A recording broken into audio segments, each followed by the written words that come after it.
between Quincy Crew and T1, a rematch of the Animajor. A lot of Quincy Crew fans, myself included, AUI, thought that they should have won that game 3. They were up by a decent margin, I think, and then lost. Honestly, I think T1 thought Quincy Crew was going to win that game 3, but they managed to claw it back as they do with so many games. Yeah, I mean, there's like supposed really to win and there's actually winning, right? If you can't close it out, then that's it. LOA. Oh, he took spirits. He is dead. First blood, T1. Just right on cue. Praising Quincy Crew. And T1 gets it. That was such a casual death, though, you know? He just sort of walked in there. I feel like that's SVG's classic, though. Usually it's on the Abaddon, so he doesn't really care. Yeah, but usually not like this early, right? Yeah, that's true. Oh, I didn't know that. When you respawn, you keep your fire spirits. Because usually your respawn time's long, right? It's level 1. So you actually had 2 fire spirits respawn. Found it. Completely worthless info, but... That's a cool trivia I guess if you buy back, then it probably still has it. You can TP in a fight with them still up. Yeah. That's so nice. Yeah, that's kind of cool. Doesn't matter at all. That's I mean, my favorite part of Dota. You're saying that ironically, I think, but that actually is my favorite part of Dota, is that these little like intricacies that make no sense sometimes. No, that is my favorite part of Dota. Yeah, I think it's cool too. Yeah, it's very, very cool. Okay, so talk about the lineups. Who do you like? I think it depends a lot on this bot lane, but since Kuku got first blood, I'm going to go with I like T1. The last time I saw this matchup was in Kezu was playing Timbersaw versus Nigma, I believe, and they 2-0'd them. He managed to kill IoTW in that matchup at level 1, and Morphling is susceptible. I also like what they're doing here. They're actually going aggro. Okay, I thought they were just blocking the wave so that Timbersaw could come down here, but an aggro trialing coming out. Yeah. Talk to me about this. Does this, will you work hair? I mean, it's Phoenix position 5. It's an aggro trialing, but he immediately lost control of the equilibrium. So that means that MSS on the Hoodwink should have to come down here very early. Phoenix and Morphling are very bad trialing heroes. You can see, like, they're just getting zoned out. MSS needs to TP now. Axe does out-farm Timbersaw in a 1v1, so they should just do it. Yeah, and of course we were just casting, well, me and Lacoste were just casting a couple Hoodwink matches for Alliance. They lost both in horrendous fashion. And I know you and I watch a lot of NA Dota. MSS, he is, I'm going to call him the guy that is trying to, he's the one that's popularized this hero, I feel like. He's the first one to pick it, basically, and he's had great success with it. Yeah, we saw even Crit picking it up from his NA brethren at the Animajor. I think he went like 7-0 in that game. Yeah. Hero looks good, but I don't know what's happening. I feel like the comms should have told MSS to come to bottom already. The camp's blocked, the lane's pushed. Your carry's getting free zone out of the lane. Yeah, Leslau still level 1, but this will give him level 2 at the very least. MSS probably going to be out of XP range there, but it's not an aggro try anymore for T1. As who is that? That's Whitemon that came from the top lane. Lion TV's top. I guess the idea was that they were going to get the lane back against Timbersaw and zone him, but I don't feel like the impact is the same. No matter what you do to the Timbersaw this lane, when he gets level 3 and 5, he's still sitting in lane and farming. I do not think it's the same for Morphling. Shero's heavily reliant on getting a good start. Oh, and they get the worst small camp spawn. I think they need to remove the small camp. Every other camp can like deny creeps if you sort of half pull, but this camp in particular, like even if you only pull the range creep, it won't kill the range creep. It's really dumb. You're not a big fan of Kobold, huh? No. Or if they give him a little bit more damage? Yeah, I mean, they can rebalance it. Sure. I mean, it's the coolest model of all the small camps. I mean, he's holding a cup. We can sort of compare, like at top lane, Whitemon. I mean, he does a very good connection here, but the small camp would have gotten 2 creeps into deny range, and then you look at this one bottom, and this melee creep's taking almost 100 damage, and the other one's taking 50 damage. Yeah, that is true. We see the meta into the cookie. LOA. This might be his second death of the game. Yep, that last right click from Zephyr. As meanwhile, top lane, Whitemon takes a tumble, so trades across the map on respective position 5s. And this is a lane we haven't really talked about. We've seen a lot of this at the Animajor, the Puck versus the Dragon Knight. Because like for the most part, it's just, you know, the DK will survive, both will farm. Do you see it the same way? Yeah, that sounds about right. I mean, DK has some potential to take Puck's tower if Puck tries to rotate too much. I think we'll see Quinn steal his bounce and TP to take his own here though, so that's pretty good for him. I think T1, how they set up their lanes with the aggro has just been fantastic.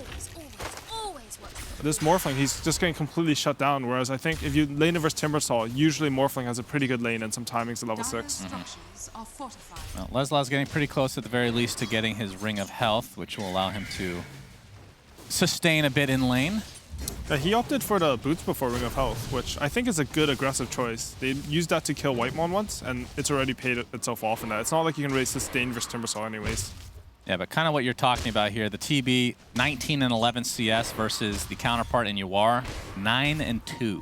Yeah, and So the obviously not a matchup, good start. the matchup used to be really more favored when you could ulti Terrorblade, and then you would use meta and go back into Morphling, and you would have meta while in Morphling form, and it'd be super strong.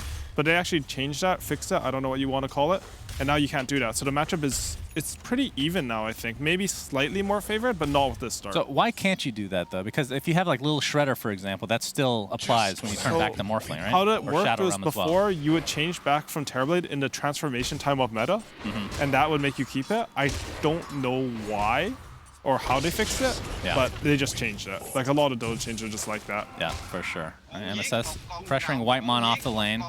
Will not die, but with that Battle Hunger, just has to waddle his way back to the base. Yeah, tell me about the Morphling this game then. Is there anything that is this just going to be like a right-click Morphling or E-Blade Morphling, something like that, or you actually go for Ags at some point? I don't think there's a reason for him to go to eggs. You don't want to see the Axe with Shard? Double Axe Shard? Oh.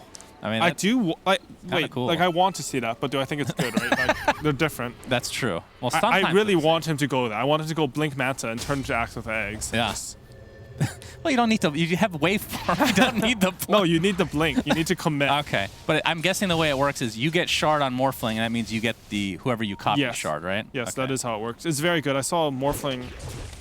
Oh, actually. See the Bushwhack onto Whitemon. And a double call, actually, but this is going to cost a couple lives. Quincy crew. Nice double kill there, essentially. MSS and both Leslau each take one for themselves. Yeah, a little bit uncoordinated from T1. I feel like their tower's not under any pressure. I don't know if they should feel like they have to deal with this Axe. I mean, he's at his strongest point. He just got his Vanguard, and they're sort of committing on him. I mean, he didn't have Vanguard there, but that looked very far from death. Right. Well, now that he has it, it's going to be cutting that wave, and... Because they put so many resources top, though, like, I feel Morphling is catching up now, right? Like, that feels a bit awkward. You shut down this hero really hard, and now Savage is on his own here. Yeah, Carl's going to get the Dragon Tail. Whitemon with the Earth Spike, but here comes the coil from Quinn, first of the game, into the Bushwhack as well. Illusory Orb is enough to take out the Lion, but not enough to take out Carl. Another good kill there for Quincy crew. Raindrops is a very good item, guys. Everyone buy it. Yeah, I always forget it exists. I'm not going to lie. Well, if you remembered, you gained 500 MMR. 500? 500 MMR. 5,000 MMR. Okay, that's unreal. 50,000. Leslie now taking out not only the wave, but some creeps as well. Cookie's going to be dodged from Quinn. Going to take the little shredder, though. Oh, it's a lot of damage. And with this haste rune, Zephyr secures himself the kill on the mid laner, Quinn. That's an amazing play. One thing that I noted, when the two supports from T1 went top, something that they did that was really good, actually, was they managed to keep their wagon alive. So if Axe is cutting your wave... Oh, wow. I missed 23 Savage. Okay. Yeah, I mean, they left it alone to do this way, but they kept their wagon top alive, which means Cuckoo can pressure this tower a little bit. They basically traded like 700 HP on the tower, though, for Terrorblade's full lane dominance, and it ends up with Terrorblade dying. So I don't think overall... Everyone's just dying. I'm not seeing it. I'm just bad at observing this. That's fine. Our obs are doing a We're better job. catching enough to understand what's going on, but the thing I'm surprised by is that Cuckoo's level 6 versus the Axe level 7. Leslau, he was behind by a full level before he took out some of those stacks along with those 2 kills. So he's having himself a great game after a bit of a rough start. Oh, they're going for the Timbersaw top here. Yeah, Cuckoo has to worry here a bit. Fire Spirits are there. MSS looking for the Bushwhack. Actually, Cuckoo eats the tree with that Quelling Blade to try to prevent it, but oh, we're going to have a pot. What the horse happens here, AUI? We got a 3v1 surrounding Cuckoo. He's going to walk away. Okay. Because he used the Quelling Blade to cut the Acorn shot from MSS. It was very fast there. Oh, I didn't even know that was the Acorn shot. You said that before he did it. Because I think I don't know, he tangled or something? A tree? No, he Quelling Bladed a tree because I think he was trying to prevent the Bushwhack onto the tree. And it came on cooldown. I didn't see the second one, yeah. Yeah, he just used his 4-second cooldown here. He shot it right as MSS was putting the Acorn shot down to stun him with Bushwhack, and I think that potentially was a kill. Now, what tree did he? All right, he didn't kill it. I just made it up. He used Timber Chain to cut it. Yeah, I just had the premonition here. Look at this. That this was going to happen. Boom! That's an Intel replay right there. That's right. That is very true. This is not an Intel replay, though. This is a choppity chop for Leslau. So with the rotation from Quinn, able to secure themselves. You were wrong, by the way. That's minus points on that one. No, I have full vision, but I'm showing why we're not playing because I didn't know this puck was coming at all. And it's a very good rotation by Quinn. Yeah. And there's a reason we're casting, right? Like. Yes, this is true. This is true. All right, well, Quincy Crew. Wait, this Puck's... Do you see this Puck's net worth? Yeah, Puck Quinn is the not having lowest a hot score by game. far. What This happened? This is not normal for him, that's for sure. This Dragon has 53 to 23 CS. He's just dumpstering Quinn mid. Yeah, that's... Whew. And Carl, his laning has been extremely impressive at the Animajor. We're going to get the Waning Rift here into the Invis room, but Carl still pressuring the tower. And with that minus armor from the Little Shredder, it's going to be a lot of damage applied here. And with very little resistance from Quincy Crew. Yeah, we can't see though. Lelis he's just sort of dragging the creep waves into the neutral camps, which is why he's so... And he has 77 CS at Can you 9 stop minutes. saying Lelis? I kept calling him Lelis at the major. What am I calling him? Well, it's Leslau now. He changed his name. But it's just really hard for me to be on the same page. I'm sorry. Because I'm trying to get myself off of saying Lelis. They keep changing their names. It's very annoying. SVG. I'm just going to call him LOA. Avery. Yeah, that's just too much for me. MSS used to be Mojo Stormstar. But that was like 10 years ago. Yeah, but I still call him Mojo. That's fine. I mean, that's what it stands for. I think that's true. still technically accurate, right? It is very hot here, Suns fan. Yeah. Leslau will be getting the Blink Dagger on the way. This is a 9-minute Vanguard Blink, my friend. That is pretty insane time. That might be one of the fastest we've ever seen. He's 5.3k net worth in 9 minutes. Yeah. It's crazy. For sure. I wonder who they want to kill with it, because DK is very tanky, and Timbersaul's hard to kill. I think their option probably wants to be 23 Savage, but you can Zephyr. He's already sort of set up here to save that Terrorblade. They know that something's coming. And Carl now in the jungle here. We can see some Quincy Crew members on their way up there. Leslau showing that Blink now. We have some TP support from Mr. Timbersaw. Actually, we'll commit to it, but Quincy Crew already out. It's a Blink reveal, but I think Quincy Crew aren't too sad with that. At least they forced out the TP. Now if they attack the bottom side of the map, Timbersaw won't be able to get there. Yeah. A good reaction from T1 though. Dodging a 9-minute Blink Dagger Vanguard on Axe is a very important. Yep, that's true. Ooh, you're right. The targets for them to go for are kind of difficult to kill for the most part. Yeah, I like this though. They have their timing, so they're playing around their wagons, right? They just smoke to mid. I think the book should be coming for LOA here. Gets his level 6, and now they have their full timing. And looking for their opening here. Zephyr might be the target if they can see him. They'll take anything they can get at this point. But they don't see him, which is a major issue. So it looks like he will survive, and they're not going to get much out of it. A bit of an awkward smoke. The ward was on Phoenix and not in the smoke, so they just sort of walked across the entire map into their jungle defensively and didn't find anything. However, one thing that's going for them is that does secure Morphling a lot of time to farm. He's basically caught up with Terrorblade, and when you consider their starts, like I think he's pretty happy with that. Yeah. This is 6-4 start here for Quincy Crew, as we see a disconnect coming out. Yeah, who would you give the edge to based on what you've seen so far in the game? Is it tip the scales in your opinion at all, or are you still sticking with your original? I think it's completely based on teamfight execution. Like if Quincy Crew get a good egg, they have the spell to protect it, both the bushwhack and the call. You can see them bait a really good fight. Right. However, like if T1 they're able to execute, sort of split up the fight a bit. They do have better lane shove with the Terrorblade and the Timbersaw. I think they can end up being very strong in these fights, especially since they do have that Snapfire with the low shredded Dakota egg. I think overall I'd slightly favor T1, but I don't think it's like 51-49 type of close, you know? Oh, I don't. wow. Okay. I'm not smart enough to have any real opinion on it. Yeah, that's pretty typical from any analyst, if I'm being honest. Yeah, that's I'm used to working with Cinderin, so I get that all the time, obviously. Goes without saying. Yeah, MSS now level 6, and yeah, the biggest concern from Quincy Crew's side is Quinn himself in the farm. He has fallen quite behind, like you said. About he's made some good moves to bit of catch ground up now. right? That's true. Yeah. Yeah. At some point, it looked really rough, but after that kill on the Timbersaw top, Yep, initiation from Leslau. We see the Fire Spirits coming with the waveform as well. Zephyr will be chopped down by Leslau. Into the adaptive strike, Cuckoo. I don't think they have enough damage to world. Oh my god, that damage. Doesn't have enough to actually finish anybody off here yet, but will likely have enough to force Quincy Crew out. Look at Leslau. He's making this fast play to top. Instantly kills bottom. Is already TPing top to make another play. Okay, Quinn. He's going to pop that coil to start things out. Leslau looking for the initiation, but the instant Dragon Tail. Breathe fire to follow, but here comes the egg. They don't leave any lockdown to secure this, so T1's just going to casually run away. Carl TP's out successfully, but at the very least for Quincy Crew, will be a tier 1 tower. Whitemon TP's out as well. I don't know when those trees got cut, but whatever cut them, probably Timbersaw. Carl just with the precognition, you know, he knew that Axe was coming, he pre-clicks the stun, and That's a good gank dodge right there. They do end up getting into tower, so both sides, I think, like morally, I think you're pretty happy with it on the other side. Yawa's going for the Lincolns. They do have a Dragon and a Lion, so that does make sense. Radiant's middle tower is under attack. And Cuckoo's going to run into Yawar here. So Yawar trying to defend this tower. They can get him. They have Finger. Yep, absolutely. He actually attribute shifted there, but it's not going to be enough. Finger of Death from the shadows. Whitemon. Nice pickup there for T1. These teams have just been very fast at moving around the map. We saw like some, they call bottom, they're already teaming top. The Lion's already setting up and DK's pre-killing, and instantly Lion gets to bottom after that top play. I don't know what path he took, or I didn't see if he smoked, but they do have a lane ward for Radiant, so I'm sort of, I should have seen it, but I didn't, unfortunately. I'll give you a little tip as an analyst. Don't admit that you didn't see something. Just make something up and people will believe you. That's true. I have watched Mr. Kyle-cast. He doesn't very free is free, Makes you a you career gotta out of that, take for those. Sure. Yep, Quinn bouncing back a bit here. He has his Witch's Blade and he's caught up to DK in farm. Yeah, pretty close. Only 300 off. Oh, DK has a Midas. Poggers? Really? Okay. I like that. As we see the MSS initiation here into nothing, just pressuring a little bit here.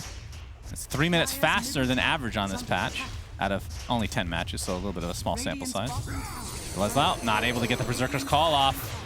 Now they have to be careful. T1, Cookie actually will connect onto Quinn, and here comes the Phoenix. The coil is applied, but Quinn just takes too much damage. Roll's gonna get snapped here. MSS gonna get clipped by a couple of these kisses. We'll see if T1 can clean up anybody else here. Courier trying to get him baited here, but it looks like MSS might fall as well. Oh, he gets off the sharpshooter to get a little bit of a distance there, but it's not going to be enough. And really good play by T1 here. They're just going for the mid tower when they force all the Quincy heroes back. Yeah. Yeah, T1 looking really good. 2K net worth lead at 14 minutes now for them. I saw this a lot from Miracle, where he would go like 4-4-0, take the talent at 10. And I'm actually sort of glad that Quinn got punished there for that, because I don't think Puck should be allowed to do this. If he had Space Shift there, he 100% dodges that stun and lives. Yeah, it does seem like a pretty greedy build. And, I mean, Miracle, the game that I saw, it worked out for him, but then I saw it another game afterwards, and they got punished pretty hard. Yeah, it's very risky, and I mean, I don't mind 4-4-0, but taking the 10 talent as well seems... Like, do you really need 25 damage? You're clearing creep waves in 2 spells anyways, sort of my idea. Yeah, perhaps a little bit of regret there. Does have the level of phase shift now, though. Leslau's going for that Manta build. So he's identified that perhaps because Yawar and Quinn have both not had that good games, they need a little bit more damage to come out. The pure damage is very good against all 3 of the cores on T1, right? They're typically very tanky, high armor heroes. Yeah, I'd love to see it. But as we talk, the league continues to grow in favor of T1 just slightly. And Cuckoo extremely tanky at this point of the game. And from Quincy Crew's perspective, are you waiting for something specific? Do you actually want to wait for the full Manta shard on Leslau? I'm not like, what are your sure. pickoff potentials here? So they just finished their Lincolns on Morphling, so that should First give them... item Lincolns, wow. Yeah, it's against Lion and DK, so I think it does make a bit of sense. Ooh, Lion, he's setting up on Yawar again. Yeah, well, that's going to show that the Lincolns is there, and Whitemon now will attempt to run away. But LOA in the vicinity, no stun, of course. Adaptive Strike is there into the bushwhack. So Whitemon will fall. Honestly, that was a really small play from Quincy Crew, but that was pretty sick synergy. Like, MSS predicted that Yawar was going to cast the push, and he aimed his bushwhack based on that push. So I don't think it was hitting on the TP. I think Quincy Crew right now, they need to find a way to push lanes a bit further so they can see their move options. Or if they get a pick off like this, then they can pressure a tower. The Lincolns on Morphling helps with that a lot, because he can push lanes further than he otherwise would have been able to. Yeah, Quinn and company take out that tier 1 mid. But yeah, this Lincoln's pickup, that is an old school build on Morphling, I have to say. It is. As Whitemon, we can see the impact move here. The double stun, essentially. That was a big impact move. Indeed. Man, MSS looks so good. He does. He's worked a lot on his image, I think. Yeah, I need to do the same. I can take some inspiration from him. But yeah, talk more about this Lincolns, because this is super old school. This used to be like the the first item you pick up on Morphling literally every game for like 5, 6, maybe even more years. Yeah, I think from like Dota 1 days Dota all 1. the way to like 2015, 2016, you would just Yeah. go Linken's and Morphling. The idea was that you needed a lot of mana regen back then because attribute shift costs a lot more mana back then. With them increasing how much mana it costs, maybe that's part of what's bringing it back. Wait, have you seen it more than this game? What? Linken's? Yeah. Yeah, I've seen a couple of Linken's. First item? Yeah. Really? Against single target disable. Like right now, if you look at the map, like what does he have to fear, right? It's just Lion and DK. I mean, DK went Midas. He's probably expected him to go Blink and try to go for him. But it sort of makes sense in that sense. You saw there, even though Lion procced it with the Hex into stun, like Yawer still got his Morph off. So even if there are more heroes, he would have lived. Just Yeah. gives you a little bit of a window. Yeah, even if there's a way for them to pop it easily, it just gives him that extra split Yeah, second. exactly. Because Blink Hex that's the fastest initiation in the game. Yeah, it's Can't instant really cast. counteract I mean, Whitemon can probably, like, if he impales from Fog into a Hex. Oh, we have a coil to Right. start things out here on Zephyr. He's on the outskirts here. Looks like he's going to get taken out with that Sunray from LOA. Yawar was TPing, canceled it though. Okay. Now he's getting pinged by somebody, but They know exactly where he is, and they know that he cancels his TP. So I expect T1 to bring a lot of heroes here. okay. They do have Lesla already set up in the area. He's sort of acting as a barrier. But line from behind. Yeah, Whitemon is actually by himself, and here come the TP, Carl. And that Dragon from Lesla with a nice Berserker's Call onto 2, and they're just going to blow up Whitemon as a result. It looks like Quincy crew ready for that, like you said. Yeah, Lesla, he played that fantastically. He knew that Morph was a little bit vulnerable, especially since he expended his TP, and he was just ready there. That was like perfect execution from the Lion, right? You come from an unexpected angle, you pop the Linken's, and you instantly hex, but it still wasn't quite enough. Van Brace picked up on the TB. That's a pretty good one. What are you hoping for tier 2s? For Terrorblade? Yeah. Vambrace is good. Let me take a look.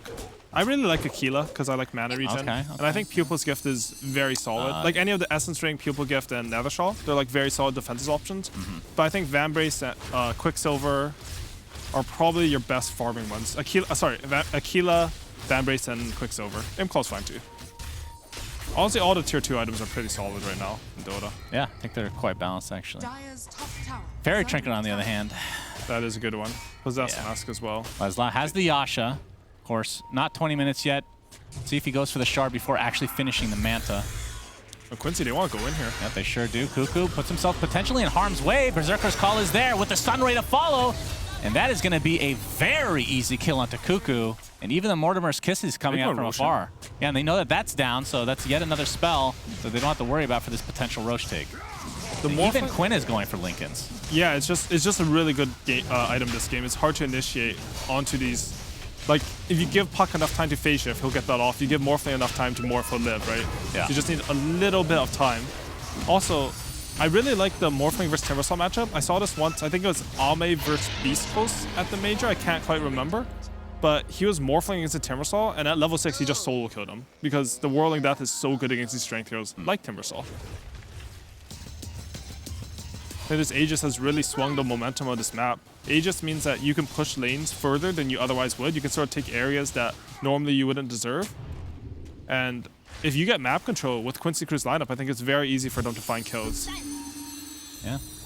Aegis online, like you said. E-Blade is almost done for Yawar, about 800 away from that bad boy. He is so farmed now. Considering his start, I mean, Terrorblade is 2,000 above him, which blows my mind. But considering Morphling's start, I thought he wouldn't be able to get into this Dota game. Does that really blow your mind, though? I feel like we've seen Terrorblade literally every game throughout the Major until now. That's true. And he always farms It doesn't well. really blow my mind, but I just saw Morphling's items like, wow, that's really farmed, and I didn't see Terrorblade's net worth Right. after. That's true. Dire's Okay. structures are Well, falling. Lesla has has been- the Manta. Now just needs that shard for this huge power spike. I'm not sure if they're actually going to wait for it because he's still pretty strong right now. I think you have the Aegis. You should push forward on the map. Try to get your line as forward as possible. Tower is They under do have the BKB on Carl, but it feels a bit awkward. Like these last, like maybe 12 minutes for T1, because you don't have a blink on your initiator, your Dragon Knight. It doesn't feel like they've been able to do anything but sort of react to what Quincy Crew is doing. As a result, they sort of lost that lead that they built up early. has fallen. Also, I have not been liking the Midas pickups at this tournament. Really? The Invoker Midases have felt pretty good. Invoker makes sense. Like, I mean, some of them are good, but I saw like Tundra, they bought 3 Midases. I did not like that. I mean, that game was that was a weird one. That was not to be good. fair. Yeah. So tier 2 tower is down. MSS, by the way, position 4 Hoodwink has a Maelstrom coming. Obviously synergizes really well with Acorn Shot, but it's more that he's position 4. Talk to me about why he picks this one up. That's awesome. I have no idea. I mean, I don't think I've seen him pick that up once in the NADPC. Yeah, they need more damage, I guess, and he's building it. Maelstrom's very good against, again, there's 3 high armor cores on T1, and they're all sort of tanky. I mean, Terribly's a tanky hero with Dragonlance, SMY, and Tiscati, right? Right. So maybe they just feel like they lack damage. A little bit more, and then you can E-Blade people, sort of deal. And we see the double TP out here from T1 into their base, so Quincy crew won't find anybody initially, but now into the enemy triangle. Yawer's really far from this fight, though. I don't know if Quincy crew can take a fight here. They should hold a hill and just push waves from this area. Yeah, now there's a Blink Dagger on the DK, so some initiation coming the way of T1 as this game, again, very even game so far, and kind of to be expected considering that the 3-game series for them in the Animajor went all 3 games. Actually, I'm trying to think about this Maelstrom, because it's not for lane shove. Wait, one smoke in here? Yeah, MSS going to get clipped by the Chakram. We can see the DK ult is popped. Carl does get the stun out, and MSS will be the sacrifice for Quincy crew. And if they just get out with that, they'll take that, I believe, any day of the week. But a lot of chase potential. Cuckoo with the Timber Chain Chakram. They're going to find Leslau potentially. Actually misses the Timber Chain, but still lots of damage to come on top of this. They got They blow up the Terrorblade instantly. What? Holy Jesus. The egg pops on the sideline. They're going to find yet another kill, this time on Leslau. So it's a 2-for-1. 23 Savage. I can't believe that he dropped that fast. Yuar turns into Mr. Timbersaw himself. They're going to find Zephyr in the trees. And with that Sunray, will ensure that they get their 3rd kill of this engagement. Look at Quinn. He's getting his revenge tips in. He's been being tipped all game. At first, when I saw Terrorblade die, I thought it was an illusion. It died. Yeah, he didn't get wand off. Had to do a double take. Agitreads and Agi Vanbrace. Maybe he should go onto that Strength Vanbrace. They just did so much magic damage to him. I think potentially that 10% magic resist could have taken him a lot. In meta here, as we can see. Let's see how fast he goes down here. Boom! E-Blade with the Sunray. Yeah, that is, whew. That's rough stuff. Yeah, but why is Mojo getting Maelstrom if they do so much damage? Maybe it's some like foresight that I don't quite see right now, I guess. Well, you can ask him, I mean, you're friends with him. You can text him later and ask. Usually I only message him that I'm reporting him, so we'll see. Okay, yeah. You're very mean to him indeed. We see the E-Blade, Sharpshooter to follow. Not enough damage to take out Cuckoo on the Timbersaw. And the tier 2 tower now taking heavy, heavy damage, but the fortification will be popped by T1. I've been seeing a lot of this Zeo Scepter versus Hoodwink, just so you can self-purge it. I saw it on the Tidehunter earlier on this tournament. But we should note that because of that, you don't have a Lotus Orb to sort of get that Ethereal and Silence off your Terrorblade. That's part of the reason why he died in that bottom fight. Well, Carl is actually forced to pop his BKB and TP out. Will be successful. Leslau almost has a shard too, 200 gold, and that's a strong axe timing. Yeah, absolutely. Yeah, so he's going to have that aggressive counter helix essentially. It's basically like having 2 separate counter helixes because they don't share cooldowns as well. That's Quinn. It's going to be spotted out here. Reflection on him. They're not going to be able to hit the Earth Spike. Quinn, wow, he's just dancing with T1. Actually has to pop the coil just to ensure he gets out. Oh, I thought he was dead there because I thought he was going to have to turn to Blink in the Timbersaw ulti. But Quinn with the 3,000 IQ play, he just goes forward, pushes past them, and silences and coils to get out. Really? You need 3,000 IQ to do that? Yeah, I've seen your puck. That's not true. I haven't played puck in years. Seen your puck, but I can imagine it. That's true. Yeah, I can only imagine as well. I've seen my puck, so, but that's like a 40 IQ one, so. Yeah, makes sense. So 23 Savage, he's going for the BKB, but I feel like his items, I mean, Scotty is really good against Morphling, but they feel a bit defensive. Like, I don't know if they have damage if they're having to fight into Quincy Crew's lineup. Like, Quincy Crew are going to group up around like some coil egg, and normally you need a lot of damage to push through that. So what would you go for here? Because, I mean, in that last fight, if he had BKB, he still would have probably gotten initiated on pretty low, but the BKB ensures that he gets Sunder off there, probably, right? Yeah, I don't know if it's like an itemization problem or just like, this is just how the lineup goes. Maybe you have to wait for one more item after BKB. Because if I look at his items, like, you want each of these items, right? Like, they make sense. SMI, the Dragonlance, the Scotty, the BKB, they all make sense. It's just, he doesn't feel like he's a 16k net worth hero in this game. Yep, not yet at least. We'll see in this next upcoming fight, but you are going for a BKB of his own. But here's the initiation from Carl. Dragon Tail, you can see the Sunray from afar, healing up Leza pretty nicely. Is the Finger of Death going to be enough? The Hex to follow, and indeed, he took literally every kiss there from Mortimer. Took a while, but Lesla does die. Looks like it's going to be a trade, though. Able to take out Whitemon. Quinn, though, takes the Dragon Tail to follow. Oh, boy, that's not what he wanted. Tips Was looking for a pick and run, but not able to run that time. I feel like I've seen this so many times this tournament. Like, the offlaners, they just think they're super tanky, and they play in the middle of the map with not enough backup. Like, with only a Phoenix behind you, he literally got hit by 5 heroes there. You're not going to survive. Yeah. Especially not against a type of hero like Timbersaw, who can just eat right through you. Yeah, for sure. And as you said, like, they use Finger, they use every Mortimer's Kiss on him. And he doesn't have a cloak or anything, right? Like, maybe if he has a cloak or a hood, but he doesn't really have a tanky build. Oh, that's interesting. He actually got the Mindbreaker on Axe. That's 25 attacks. Does that apply to, does the silence apply to the illusions, do you know? No, illusions do not get the active from it, but they do get the 25 attack speed, which is nice. Yeah. Okay.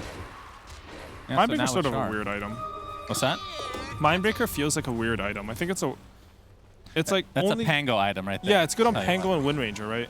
But I don't know. I mean, the silence can be pretty clutch, but yeah. It can be, but it's awkward to use. Yeah. You compare it to like the Titan Sliver or a Paladin Sword or whatever you want. Yeah, they're always good, basically. Yeah, Spider Leg is literally always good. That's the problem with that one. I mean, do you think that if it was literally just boots, wouldn't it still be good? Like without the active? Literally just regular boots, yeah. That would be still an item you use like in tier 4 stage for some heroes, right? It would be, but I wouldn't be happy when I saw it because part of neutral items is like buffing up your current power spec, right? Like that's why Fairy Drink is so good. It's because it's good for the time of the game it's at. That's another free Roshan. Yeah. They identified that they use metamorphosis. Quinn takes the shard, okay.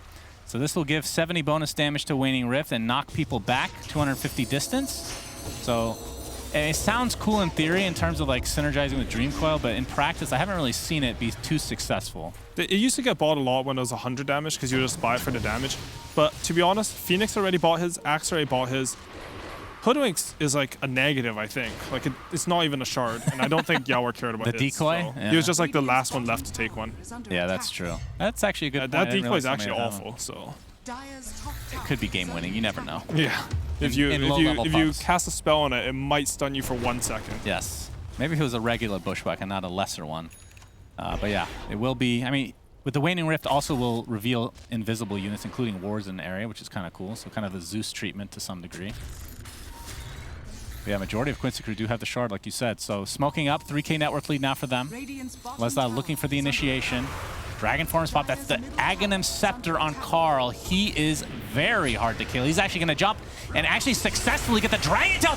Morphling gets blown up. That's just the Aegis, though. Leslie jumps in to try to save him, but that's not enough heal from Leslie. Yawar, in the meantime, pops his BKB, trying to kite 23 Savage, but the damage is just out of control now. The BKB's out of charges now as Yawar attempting to run away with that Scotty applied into the Chakram. And Yawar looks super dead. Gets the waveform up just in time. He's barely going to live with the attribute shift coming through, but Quincy Crew still loses too. And Carl, full HP, beast mode, man. Man, he looks strong. I think 2 times in that fight, Carl was able to pop a Lincoln to get the Dragon Tail stun off just because of this neutral item. Psychic Headband. Very clutch play by him. Yeah, that's an instant Lincoln's breaker. And this Midas, it's paying off, you know. I didn't like how it looked in the game, but at this point, once you have the Aghanims, he looks like a beast. Yeah, now with this Scotty online, it's pretty good against a Morphling type hero. That fight did feel a bit disjointed for Quincy Crew, right? Like they had the Aegis, so Yawar was sort of positioning aggressively. But Leslie, he goes in to save him, and the egg is like out of range of the Morphling. He can't even stun rate him. Yeah, that's true. I mean, yeah, Leslie jumped in to try to save him as if there wasn't an Aegis, right? Yeah, exactly. Like he's going in. I think maybe he could have benefited from baiting that Aegis a bit, but it's hard to say. I mean, he ends up calling a DK, so it looks a bit silly. Yeah. I mean, with that, it's still only a 1K network lead for T1, so the game isn't like completely in either team's favor. But that was definitely a nice power spike. Getting rid of that Aegis, pretty huge. Still the cheese available on Quinn right now, as he's going for a Desolator, it looks like.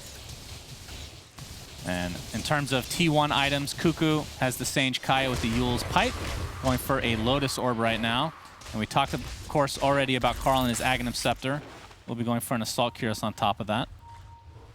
And the big boy, 23 Savage, he's actually going for Satanic before the Daedalus. So we've talked about this build a lot, just kind of being cookie cutter. Typically, you'll see the Daedalus come before this.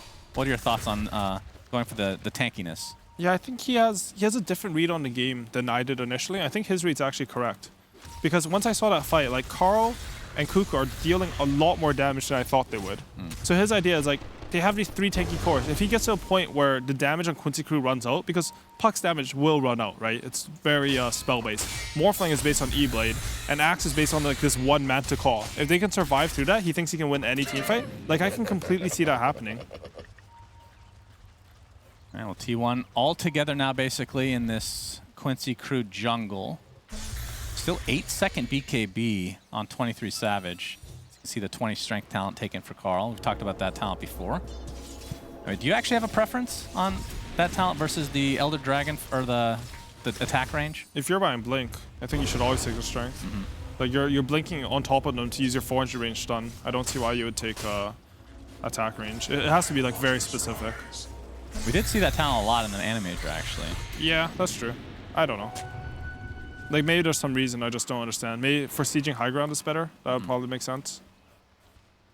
And Leslau has a BKB of his own now. That is a pretty, in conjunction with the Desolator on Quinn, pretty nice timings here for Quincy Crew, but the game is dead even. Second rush already down, so waiting for this third roast potentially. It'll have either the Aghanim Scepter or the Refresher Shard, which both teams would be more than thrilled to take. Typically, the second rush decides the game. I want to say like 70% of the games. Not the case here. Yeah, this game has been very even. I like how both teams are sort of identifying the status of team fights. Like, you can see Quinn, he's going for a Desolator.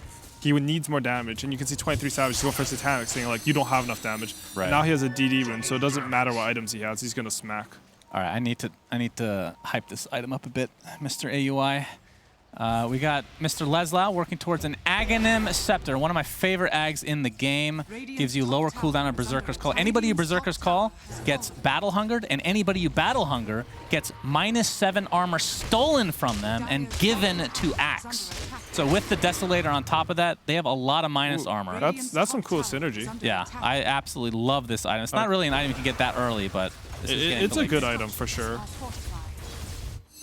I don't really have much else to say about it other than that. Just right? agree with me. That's all I care about. Yeah, I think normally it is designed to be like synergized with Blade Mail because you would remove the armor and do more damage with Blade Mail. But no one's buying Blade Mail, so instead he's synergizing it with his allies, which I like to see. All right, Carl in the trees, and 23 Savage beating on the tier 3 towers. Already at half HP, and Quincy Crew have to scurry back to defend. And T1, they did a good job during that push of like cutting the mid wave with all the terrible illusions. We saw EG when they were playing against Nigma, like we saw a similar push with Nigma where they 5-man top, and EG did the same smoke as Quincy now. You get forced to the base, you have lane control in some other lanes, you smoke out.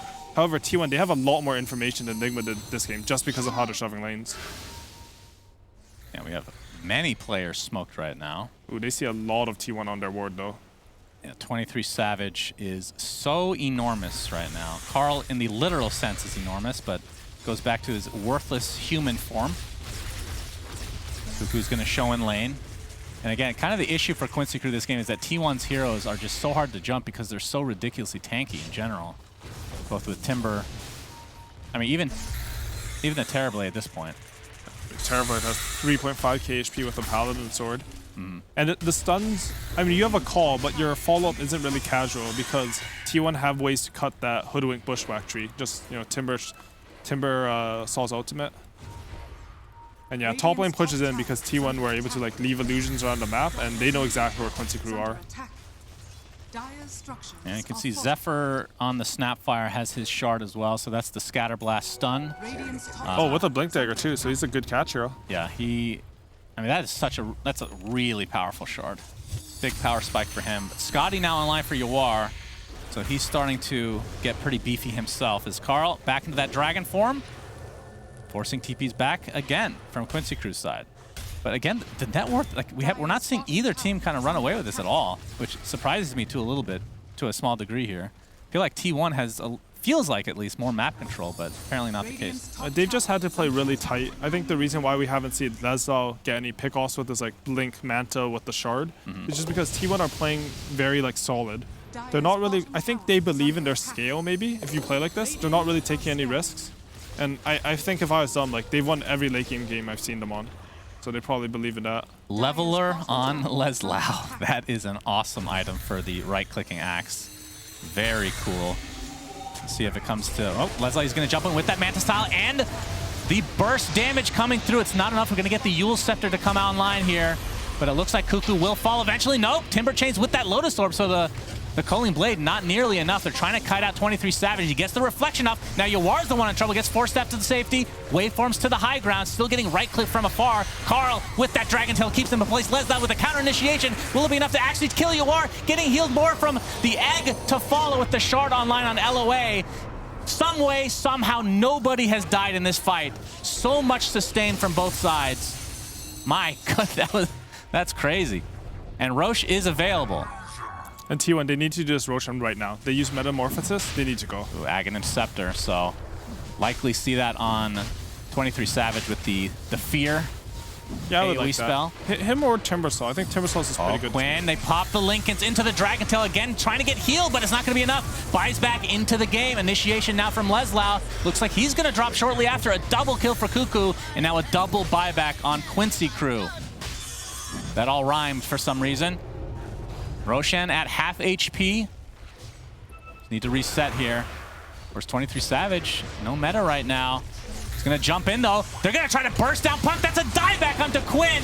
Oh no. Quincy Crew crumbling here, but Leslie with a pretty big initiation. I don't know if they can fight without their position to Puck. And you can see all this damage and all this control just going to work. And this looks like the potential beginning of the end of game one. 4 dead for Quincy Crew. Make it 6 if you want to count the buybacks. And they only get the Snapfire in turn. Yeah, that was a rough fight. I mean, I think T1 pretty much have this game now, but this ward they placed on the high ground. Quincy Crew died. I think they lost 3 core heroes. Like, Puck died twice to the same ward, and Axe as well. Carlos, he's threatening to break his items in Quincy Crew's base. Yeah, apparently. As we see the Intel replay here. And yeah, that dieback, that ended the fight pretty much. Leslie just a second too late. If he was just there a little bit earlier, maybe Quinn survives. But either way, T1 playing really disciplined here. Yeah, their late game Dota is phenomenal. They're just really good with map control. I'm not too sure Quincy Crew are auto sentries or like what happened there, but you can't let a high ground ward be. At least it's not the rage face from Quinn. Yeah. Although that was a great look, honestly. That was. You know, it's nice when Dota players show emotion. Yeah, I prefer that. I'm sick of robots, man. All right, well, that's going to be the bottom racks, and the middle racks will be next in all likelihood. Still 30 seconds without any core hero. So an easy double here for T1. And they can reset if they really want. 23 Savage is the one that took the Aghanim Scepter, so that, like we talked about, gives you the Terror Wave, which provides that AoE fear and then gives you a few seconds of Metamorphosis to work with. But it's going to be Megas, it looks like. And Quincy Crew, I mean, they held on strong for quite a while. It was really even, and it was literally just that fight. That was the game. It was the same at the bottom one where Quincy Crew had the Aegis on Morphling. Like 2 times now, they've taken big fights into T1's vision, or they've been baited into it. Yep, all right, here's the initiation. Can they blow up the 23 Savage? Oh my God, the Satanic is bringing him alive. Leslie getting beat down in the meantime. The egg does pop successfully, but really not enough damage done from Quincy Crew's side. So 23 Savage continuing to focus on the towers as we see the fear come out. And that's going to be a double kill, taking out Yawar in turn. GG is called game 1 to T1, looking just as strong as they were in the Animajor.